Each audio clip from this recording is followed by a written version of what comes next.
നമസ്കാരം, മലയാളി വാർത്തയിലേക്ക് സ്വാഗതം.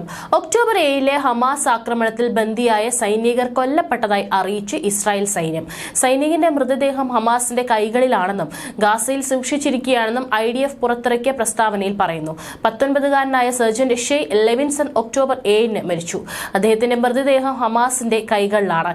ഇസ്രായേൽ സൈന്യത്തിന്റെ പുറത്തിറക്കിയ പ്രസ്താവനയിൽ ഇങ്ങനെയായിരുന്നു: ലെവിൻസൺ വടക്കൻ ഗ്രാമമായ ഗിവാട്ട് അവനിയിലാണ് താമസിക്കുന്നതെന്നും ഒരു കോമ്പാക്ട് യൂണിറ്റിൽ സാമിനെ മരിഷ്ടിച്ചുവെന്നും ഇസ്രായേൽ സൈന്യം പറഞ്ഞു.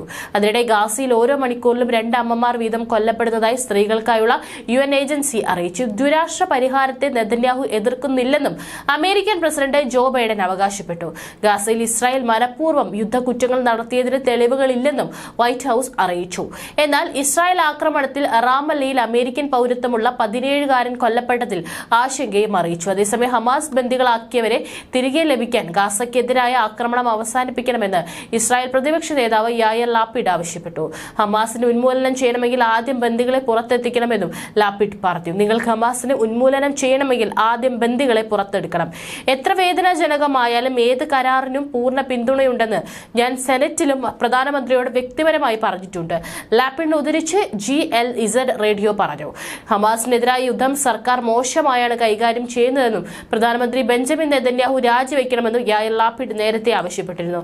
അതിനിടെ പലസ്തീന് പരമാധികാര രാഷ്ട്രത്തിനുള്ള അവകാശമുണ്ടെന്ന് ഫ്രഞ്ച് വിദേശകാര്യമന്ത്രി സ്റ്റെഫാൻ സെജോൺ പറഞ്ഞു. പലസ്തീനികൾക്ക് പരമാധികാരത്തിനും രാഷ്ട്രീയ പദവിക്കും അവകാശമുണ്ടെന്നും അദ്ദേഹം എക്സിൽ കുറിച്ചു.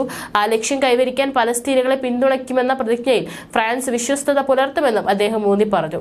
നേരത്തെ ഇസ്രായേൽ ഹമാസിനെ ഒരിക്കലും പരാജയപ്പെടുത്താനാവില്ലെന്നും യുദ്ധ ക്യാബിനറ്റ് മന്ത്രിയും മുൻ കരസേനാ മേധാവിയുമായ ഗാഡി ഐസൻകോട്ട് പറഞ്ഞിരുന്നു. IDF മുൻ ചീഫ് ഓഫ് സ്റ്റാഫായിരുന്ന ഐസൻകോട്ട് ചാനൽ 12 നൽകിയ അഭിമുഖത്തിലാണ് നെതന്യാഹുവിന്റെ യുദ്ധതന്ത്രങ്ങളെ രൂക്ഷമായി വിമർശിച്ചതും ഇസ്രായേലിന്റെ പരാജയം സമ്മതിച്ചതും. 107 ദിവസമായി ഗാസയിൽ ഇസ്രായേൽ നടത്തുന്ന വംശഹത്യയിൽ കൊല്ലപ്പെട്ടവരുടെ എണ്ണം 25,105 ആയി. കഴിഞ്ഞ 24 മണിക്കൂറിനിടെ 178 പലസ്തീനുകളാണ് കൊല്ലപ്പെട്ടത്. 300 പേർക്ക് പരിക്കേറ്റതായും പലസ്തീൻ ആരോഗ്യ മന്ത്രാലയം അറിയിച്ചു. ഇസ്രായേലിൽ ഇതുവരെ 1139 പേരാണ് കൊല്ലപ്പെട്ടത്. വെസ്റ്റ് ബാങ്കിൽ 369 പേർ കൊല്ലപ്പെട്ടു. ഗാസയിൽ ഇതുവരെ 62,681 പേർക്കാണ് പരിക്കേറ്റത്.